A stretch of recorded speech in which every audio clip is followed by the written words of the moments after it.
So, with my computer.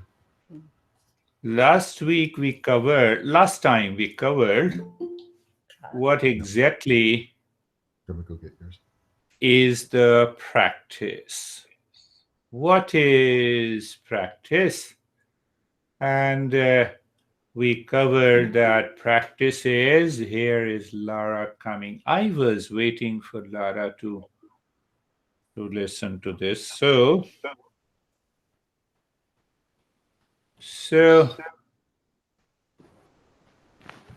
I was waiting for Lara to listen. So 5 verses on what exactly is the practice. In the first sutra, Patanjali says there are 2 elements of a practice. I normally says it is abhyas vairagya bhyam tan nirodha. So what is that? Practice and wisdom or dispassion. In the second sutra, he says, practice means I am aware of the steadiness of the mind and that makes the practice successful. So normally we say close your eyes, focus on the breath, chant some mantra here and there, change the mantra every time because you don't like one mantra. No, that is not a practice. So it is inner. Mind is aware of the steadiness of the mind. Does that remind you there are 5 subjective states of the mind? If that reminds you, then you are with me. Then he explains practice succeeds. It needs regularity, continuity, commitment, and intense aspiration. 4 elements. And then he explains what exactly is dispassion. So now I'm giving a break to the sutra and moving to Gita. As we discussed that we have to use 3 texts in understanding it clearly and applying, so that how we can apply these principles in our daily life. Especially Gita, the 6th chapter is devoted to meditation. But it is in a cryptic form, and that is why without learning from the teacher, we cannot understand. So let me take up the first verse today, and in the next session, we will again take up the Gita. What are the characteristics, attitude, and behavior of a meditator? What happens to a meditator? Not getting upset on a small thing, started, hurting people, including the teacher. That has nothing to do with the meditation. Anashrita karma phalam karma karoti. So what the master is saying in Gita, that a meditator and a monk are essentially one.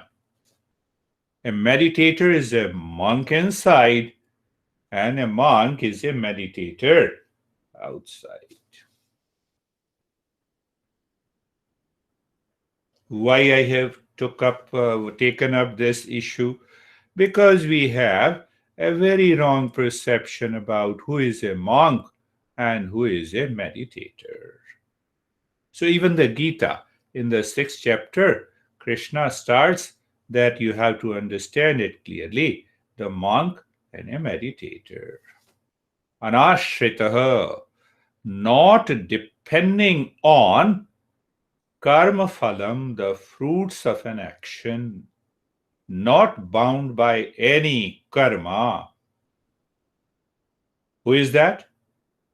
He is a meditator and he is a monk. Sah sannyasi cha yogi.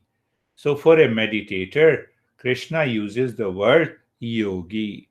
Have you seen that we all teachers use yogi before? But here the master says monk and meditator are essentially one. Even Krishna started meditation. So if she settles in meditation, then she is a meditator. She is a monk and a meditator. So now we have to open up this verse to make us understand. Whoever does the work to be done free from the desire for the fruits of the work, he is a monk, he is a meditator. Normally, what we say, now see how the meditation enters into the material world. What normally we believe that a person is sitting with eyes closed is a meditator. Huh? One person told me that, you guys waste your time closing your eyes. Do some work for the society, for the world. I told them already 99% of the people are doing good work for the society. A monk is one who, we have a wrong notion.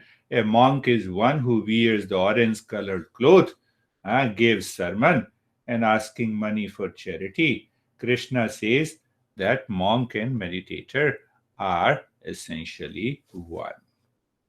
We have almost a popular notion about a monk who stands on one feet, who eats nothing, who lives on mere small, little clothes. No, it has nothing to do with being a monk. Who shows some magic. We have a total wrong notion about a monk. The wrong notion about the monk is practicing austerity, standing on one feet, living in the solitude in the Himalayas, eating unusual food, or not to eat the food, demonstrate to the public. Some of the feats has nothing to do with being a monk. Monk is a meditator, and meditator is a monk. The word monk comes from in Sanskrit, it is known as Muni, Muni, Muni. And the word Muni means silence inside. When you wake up in the morning, ask your mind, are you silent? Or the mind enters with all the agenda, and before you express anxiety in the world, the mind is already full of anxiety.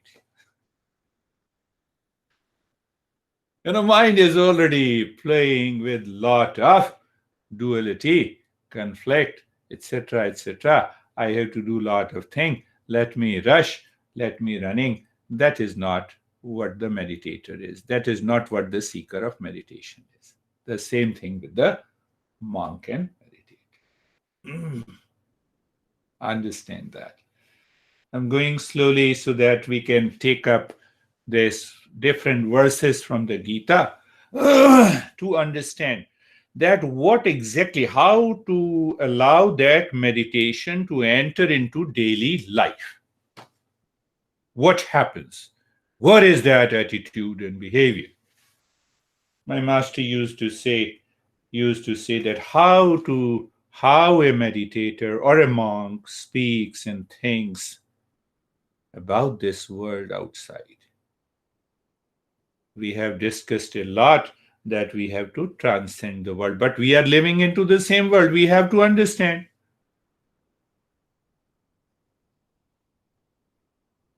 So, couple of the principles that I have taken up. The present body, the current body, and the mind is the result of the past karma.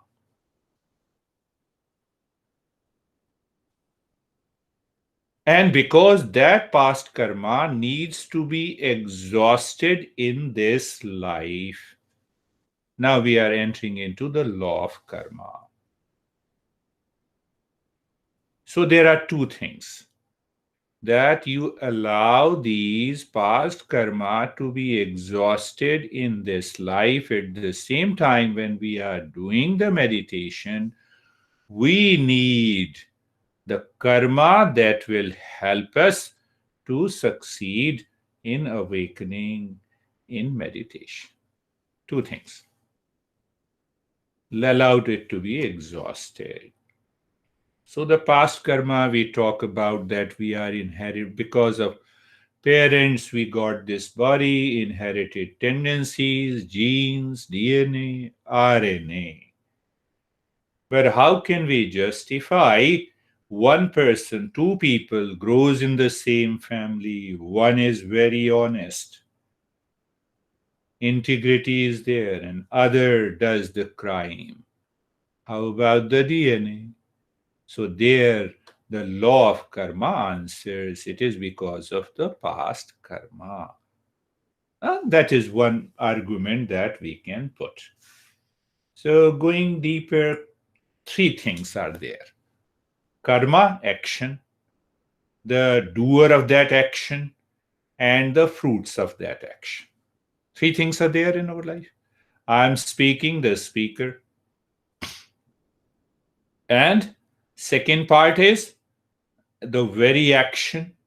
And the third is the result of an action.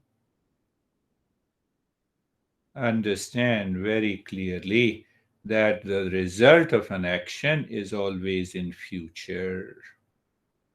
It is never in present. Action is always in present. Are we clear about it? Action is always in present. The result of that action is always in future. What about the doer of an action? That very doer of an action must change. It should not take the burden that I am only, for example, here now, I am the only knower of this knowledge. All are ignorant. Here, in this session. Similarly, that very doer in must undergo a change. Then only we can attain the purified state of the mind. Then only we can have a steadiness of the mind during the practice of meditation, and then only we can succeed. Anashritaha. That is why the master is using that very doer. Become aware. Who is doing it? I am doing it. I only know it. Do like this. That causes the ego sense, and that sticks to the fruits of an action. So, what is the simple way to apply this in life? Before doing any action, during the action, and after the action, check: is your mind in peace? Is your mind calm? How simple it is. Did you understand that? Before performing an action, during the action, and after the action, from today in your daily life, is your mind able to maintain that calm, peace, joy, cheerfulness, or not? If not, problem is there with the doer. You have to free your mind from that doer. What will happen? The mind inside will become calm and relaxed. And that is why the master is saying, what the master is saying, that I have to get rid of. Action part should be there. So my mind should focus on action. What action I have to do? I waited for a few minutes. I just started the conversation. So my mind should be, as a teacher, should be focused on what I am teaching, not entering into any kind of a gossip. Just totally focused, naturally focused. Why naturally focused? Because the mind inside does not have any other agenda for the future, not seeking the fruits of an action, and at the same time, the very doer of an action is not there, anxiety is not there, stress is not there, conflict is not there, because without the knower and the doer, you cannot have this. So, here in this verse, the master also points out something deeper. He says, meditation removes inner bankruptcy, means inner poverty. We have inner poverty. So, what he is pointing out, the inner poverty, are you listening to me at this time? Yes. Are you paying attention 100%? Then there is the inner riches. But if the mind is full of conflict, confused, and still listening, inner poverty must be removed. Whether you focus on the breath in meditation, whether you practice any meditation, the master says the inner poverty must go. What is that inner poverty? The mind is wandering, mind is obsessed, mind is crazy, lazy inside, and it is holding on in order to express outside. It will not work in meditation. That duality will not work. What we say normally, what we think we should speak, and what we speak we should act. Karma yoga. That is what is the karma yoga is. Karma yoga does not mean, oh, let us do some service, clean the floor. No, we have to clean the floor of the mind. That is the fundamental of karma yoga.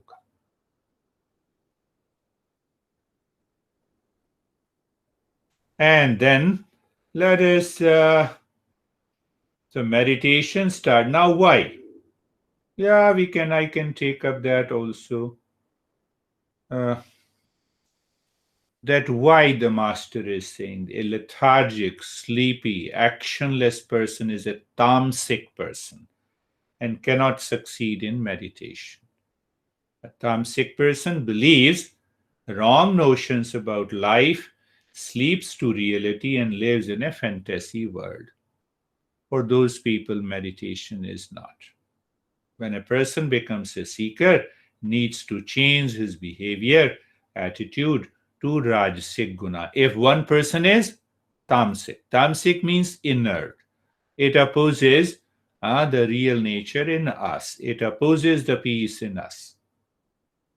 So that person must change tamasic guna to Rajasic Guna. He should work, work, and work. But if the work is dictated by the selfish nature, ego sense, and obsessed with the desire for the fruits, again the meditation will fail. So then he has to move from Rajasic to Sattvic nature. What is that Sattvic nature? The mind must be filled with that knowledge. It should remain focused. I'll give you a simple example. When you wake up in the morning, ask your mind, what thought did you have? First, when you wake up in the morning, the mind wakes up that what is my real nature for a few minutes. Before going to sleep, you should have the same thoughts. Then only the meditation will succeed.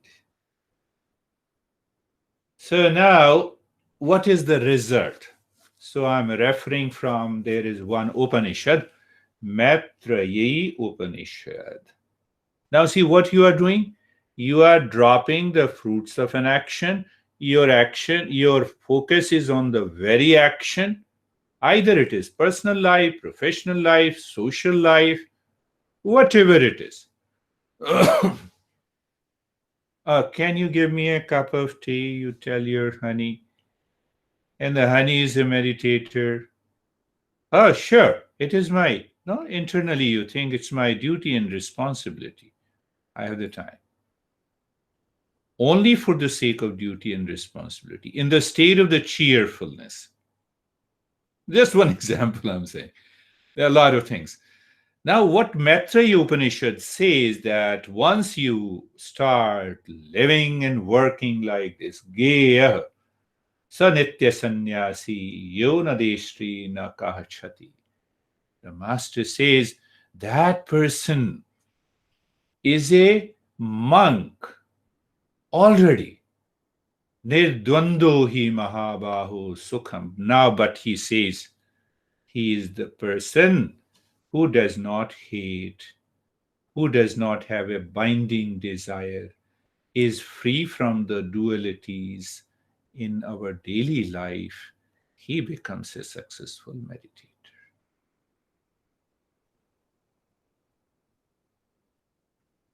So we become free from the dualities only when the dispassion is practiced. Dispassion comes from viveka, that means discernment, and discernment comes from the very contemplative and thinking, and contemplating thinking comes from following the principles. Last thing, that I should think that I should take up. Our thinking pattern in the modern world has totally changed. We think of anxiety, we think of fear, we think of hatred, we think of duality and a conflict, even starting from the family life to professional life to social life to the friends. The master is saying we have to change this thinking pattern. Instead of anxiety, the moment, even if we have anxiety, my mind should start thinking peace is my essential nature. How to attain that peace? What is the way to it? When there is a peace in the mind, anxiety has no place. Why fear comes? Remember, understand that fear only comes when mind is expecting something from outside. That very expectation is filled in the mind. Just think of it. Expectation is there. But I have to live in the world. The master says work, focus on the work, fix your agenda, and just focus on the work. Make you this daily routine as it is, whatever you have to do during the day. But no anxiety. If the anxiety is there, expectation is there. Expectation is there. So master is saying no fruits. But now you focus on it. Don't become lethargic, inactive. Don't become overactive. There should be a balance. And that balance comes from the mind inside. When the intellect is settled in the wisdom. So, in the next session, we'll take up again from the Gita what are the characteristics of a meditator living a material life. Let us start our journey of meditation. Close